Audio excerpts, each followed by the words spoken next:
Yohanes 14 ayat 12 sampai 14. Demikian firman Tuhan. Aku berkata kepadamu, sesungguhnya barang siapa percaya kepadaku, ia akan melakukan juga pekerjaan-pekerjaan yang aku lakukan, bahkan pekerjaan-pekerjaan yang lebih besar daripada itu, sebab aku pergi kepada Bapa. Dan apa juga yang kamu minta dalam namaku, aku akan melakukannya, supaya Bapa dipermuliakan di dalam Anak. Jikalau kamu meminta sesuatu kepadaku dalam namaku, aku akan melakukannya. Puji Tuhan, saudaraku, Tuhan Yesus mengatakan, kalau kamu percaya kepada aku, kamu akan melakukan pekerjaan-pekerjaan yang aku lakukan. Bahkan pekerjaan yang lebih besar daripada itu, sebab Yesus pergi kepada Bapa.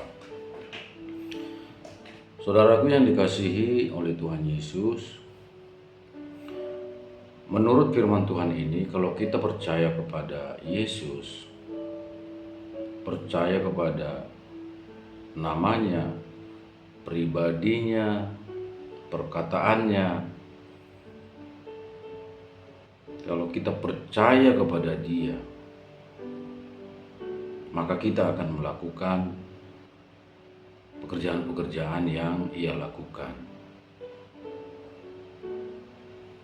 Sama seperti kalau kita percaya kepada seseorang, percaya, kagum kepada seseorang, itu kita akan meniru dia, meniru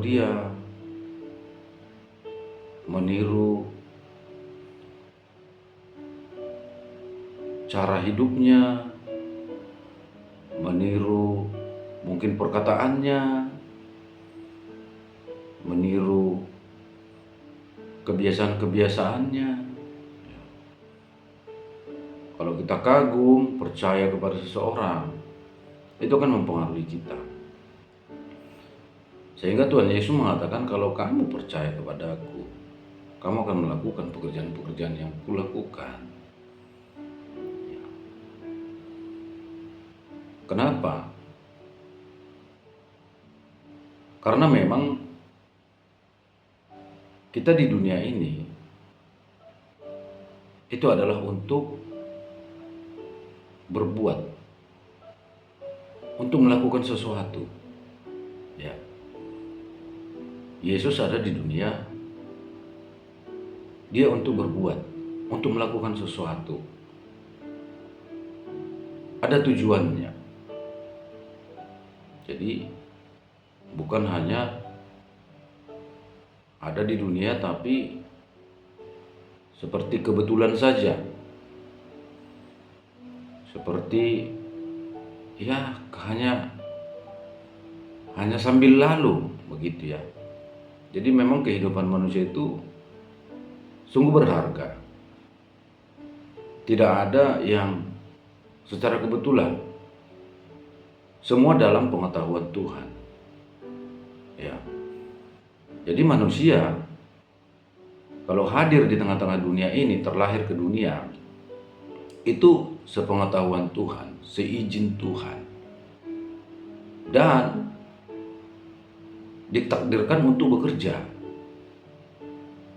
Bila kita melihat ketika manusia pertama sudah diciptakan, Tuhan memberi tugas, memberi pekerjaan supaya memelihara Taman Eden, supaya memberi nama-nama kepada hewan-hewan, memberi nama kepada apa saja untuk diberi nama. Artinya memang bekerja, berkarya, melakukan sesuatu. Makanya Tuhan Yesus mengatakan, kalau kamu percaya kepada aku, kamu juga akan melakukan pekerjaan yang aku lakukan. Jadi ini semacam pesan juga bahwa kita ke dunia ini, hadir di dunia ini ya untuk bekerja gitu ya. Sudah pasti bukan untuk bermalas-malasan, tapi bekerja. tapi berkarya. Kita berkarya melakukan sesuatu. Lantas, apa yang menjadi pekerjaan Yesus rupanya? Pekerjaan Yesus di dunia adalah melakukan kehendak Bapa. Ya, sebab dia datang dari Bapa, keluar dari Bapa, melakukan kehendak Bapa. Di dalam ketaatan penuh, dengan setia dia melakukan apa yang menjadi kehendak Bapa. Memiliki tugas dari Bapa, yaitu memberitakan Injil Kerajaan Allah, memberitakan kabar baik, berita tentang keselamatan, pengampunan dosa, memberitakan tentang kasih Allah, memberitahu tentang karakter Allah, hati Allah kepada manusia. Di mana pertama-tama misi itu datang kepada bangsa pilihan, yaitu bangsa Israel. Yesus datang ke tengah-tengah orang Israel dan dilahirkan dari bangsa Israel, dari suku Yehuda. Jadi Yesus pekerjaannya itu memuliakan Bapa, melakukan pekerjaan baik, melakukan kehendak Bapa, menolong orang, menunjukkan kasih Allah. Ya. Jadi kalau kita percaya kepada Yesus, maka kita juga akan melakukan pekerjaan-pekerjaan yang semacam itu. Pekerjaan-pekerjaan seperti yang dilakukan oleh Yesus itu. Memberitakan kabar baik, mempermuliakan nama Tuhan. Maka dikatakan supaya Bapa dipermuliakan di dalam Anak, di dalam Kristus. Kita percaya kepada Kristus, hidup di dalam Kristus, melakukan apa yang dilakukan oleh Yesus Kristus. Dan di dalamnya Bapa dipermuliakan, Allah yang Maha Kuasa dipermuliakan. Jadi memang kita ini, kalau kita percaya kepada Kristus, hidup di dalam Dia, kita menjadi duta sorgawi, dutanya Yesus, utusan atau perwakilan dari Tuhan untuk dunia ini. Kita sebagai wakil Allah melakukan kehendak Allah di dalam Kristus Yesus. Sebab Allah berkenan kepada Kristus. Ketika kita hidup dalam Kristus, percaya kepadanya, maka Yesus mengatakan, kamu akan melakukan pekerjaan seperti yang kulakukan. Makanya kalau kita percaya kepada Yesus, kita akan menginjil.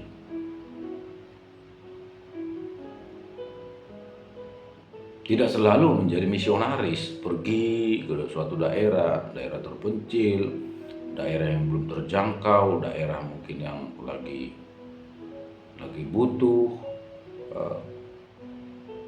butuh kabar sukacita dari Tuhan, butuh diinjili. Tidak selalu harus menjadi misionaris, tetapi dalam kehidupan kita sehari-hari sebagai apa kita bisa menginjil kok. Dari hidup kita bisa kita menginjil. Karena firman Tuhan juga berkata bahwa kita adalah surat Kristus yang terbuka. Artinya pesan-pesan Kristus itu bisa terlihat dalam diri kita. Apa yang kita lakukan, perkataan kita, kelakuan kita, karakter kita, cara hidup kita itu seharusnya menunjukkan surat Kristus, pesan-pesan Kristus kepada dunia. Kalau kita hidup dalam Kristus, maka kita menunjukkan siapa Kristus itu lewat hidup kita. Kalau Yesus pengasih, maka kita pengasih. Kalau Yesus murah hati, maka kita murah hati. Kalau Yesus rendah hati, maka kita rendah hati. Sehingga karakter Kristus, pribadi Kristus terlihat dalam diri kita. Pribadi Kristus itu nampak dalam diri kita. Kita adalah duta Kristus, wakilnya Kristus. Jika Kristus adalah pribadi yang diurapi oleh Allah, maka kita juga duta Kristus. Pengikut Kristus adalah orang-orang yang diurapi juga. Di saat kita tinggal di dalam Tuhan, tetap ikut Tuhan setia, maka pengurapan dari Allah akan tinggal atas kita untuk melakukan pekerjaan-pekerjaan tadi, bahkan pekerjaan yang lebih besar daripada itu. Sebab aku pergi kepada Bapa. Waktu Yesus di dunia itu terbatas. Setelah dia misi selesai, penebusan dosa telah dilakukan, telah selesai penyaliban, mati, bangkit, dia harus kembali ke sorga. Umur 33 tahun lebih, dia kembali ke sorga. Pekerjaan yang lebih besar maksudnya apa? Kita akan melakukan pekerjaan-pekerjaan yang lebih besar daripada yang dilakukan Yesus. Karena waktu Yesus terbatas, tapi kita kan banyak kesempatan bagi kita. Karena kita bisa sampai berumur 60, 70, 80, bahkan 90, 100 tahun bisa. Masih memiliki kekuatan untuk melakukan kehendak Allah. Contohnya penginjil Reinhard Bonnke. Dalam penginjilannya di daerah Afrika itu menghadirkan sampai 3 juta orang. 3 juta orang yang hadir dalam 3 kali pertemuan, 3 hari KKR. Itu terkumpul 3 jutaan. Pernah satu kali hadir itu 1.800.000 dalam satu kali pertemuan, dalam satu KKR. Jadi benar yang dikatakan Yesus. Kalau zaman Yesus kan yang mengerumuni, yang mengikuti Yesus itu diperkirakan sampai 12.000 kan. Itu bisa kita ketahui ketika memberi makan 5.000 laki-laki, 4.000 laki-laki. Jadi kalau 5.000 laki-laki, kemungkinan besar itu ada sekitar 12.000 orang, karena tidak dicatat perempuan berapa, anak-anak. Berarti diperkirakan sekitar 11 atau 12.000 orang. Tapi zaman sekarang ini, penginjilan itu hamba-hamba Tuhan bisa mengumpulkan seperti Reinhard Bonnke itu sampai 3 juta orang. Ya, berarti firman Tuhan itu benar, ya, digenapi. Dan Tuhan mengatakan ayat 13, apa juga yang kamu minta dalam namaku, aku akan melakukannya, supaya Bapa dipermuliakan dalam nama anak. Supaya Bapa dipermuliakan di dalam anak. Apa juga yang kita minta dalam nama Yesus? Ya, di dalam nama Yesus Allah berkenan. Segala berkat, segala kebaikan itu berasal dari Allah. Ketika kita meminta di dalam Kristus, tentu kita hidup dalam Kristus dulu, percaya kepada Yesus, hidup dalam Dia. Kita minta dalam nama Yesus, maka firman Tuhan berkata, maka aku akan melakukannya. Artinya Tuhan akan berikan. Meskipun tidak selalu persis seperti yang kita minta, tetapi di sini dikatakan aku akan melakukannya. Jadi doa kita itu pasti mendapat jawaban, pasti akan ditanggapi, dan Yesus akan melakukan. Dan sudah pasti yang diberikan itu yang terbaik. Ya, bahkan lebih baik dari yang kita minta. Lebih dari yang kita pikirkan pun diberikan. Lebih baik dari yang kita minta akan diberikan. Ayat 14, jika kamu meminta sesuatu kepadaku dalam namaku, aku akan melakukannya. Minta sesuatu kepada Yesus. Dalam nama Yesus ada kuasa. Dalam nama Yesus ya dan amin. Nama Yesus itu berkuasa di langit, di bumi, dan di bawah bumi. Nama Yesus sudah terbukti. Setan takluk dalam nama Yesus. Sakit penyakit sembuh dalam nama Yesus. Ketika kita meminta di dalam iman dan dalam tuntunan Roh Kudus, maka kuasa Allah hadir, mengalahkan semua penghalang-penghalang, semua yang menjadi beban bagi manusia. Apakah sakit penyakit, apakah belenggu, cengkeraman dari iblis. Nama Yesus sanggup untuk menghancurkannya. Terpuji nama Tuhan. Dalam nama Tuhan Yesus. Haleluya. Amin.